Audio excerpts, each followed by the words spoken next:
और पैर भी उलट जाते हैं। ये सब देखकर सारा का दिल उछलकर मानो उसके मुंह में आ गया था। रोते हुए वो वहां से भागना शुरू कर देती है। पीछे से उसे फिर से उस लड़की की नर्सरी राइम्स गाने और डरावनी हंसी हंसने की आवाज सुनाई देने लगती है। इस सुनसान हवेली के अनगिनत कमरों के पीछे ना जाने कितने राज दफन थे। सारा मदद की तलाश में बेसमेंट के एक कमरे से होते हुए दूसरे कमरे में दौड़ लगा रही थी, लेकिन वो नहीं जानती थी उसकी ये लुका छिपी कितने समय और चलने वाली है। एक सुनसान से दिखाई देने वाले कमरे में सारा जाकर सिमटकर एक कोने में बैठ जाती है और आसपास हो रही हलचलों पर बारीकी से नजर रखने लगती है। अचानक ही उसे घड़ी के 2 बार घंटे बजने की आवाज सुनाई देती है और उसी के साथ किसी के भयानक रूप से चीखने की आवाज भी उसके कानों में पड़ने लगती है।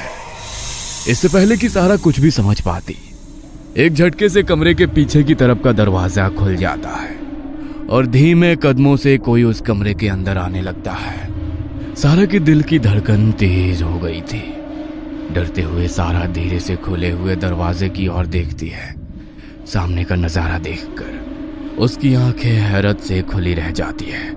दरवाजे से हेनरी धीमे कदमों से धीरे धीरे उसकी ओर ही चला आ रहा था। हेनरी को अपनी ओर आता देखकर सारा हक्की बक्की रह जाती है और अपनी जगह से उठकर खड़ी हो जाती है। एकाएक वहीं सड़ी गली लाशें आकर हेनरी के ऊपर टूट पड़ती है। हेनरी की चीखों और खून के छींटों से अगले कुछ पल सारा के लिए बिल्कुल धुंधले से पड़ जाते हैं। कुछ ही पलों के भीतर हेनरी खून से लथपथ होकर सारा के सामने जमीन पर गिर पड़ता है। हेनरी के शरीर से खून का एक एक कतरा चूस लेने के बाद वे सारे मुर्दे फिर से बेजान होकर वहीं गिर पड़ते हैं। जान से भी ज्यादा प्यारे हेनरी को उन डरावनी लाशों के बीच ऐसे पड़ा देख सारा के होश उड़ जाते हैं और वो पागलों की तरह चिल्लाने लगती है। सारा बिल्कुल बेसुध हो गई थी। तभी एक बार फिर से सारा को छड़ी की टक टक सुनाई देनी शुरू हो जाती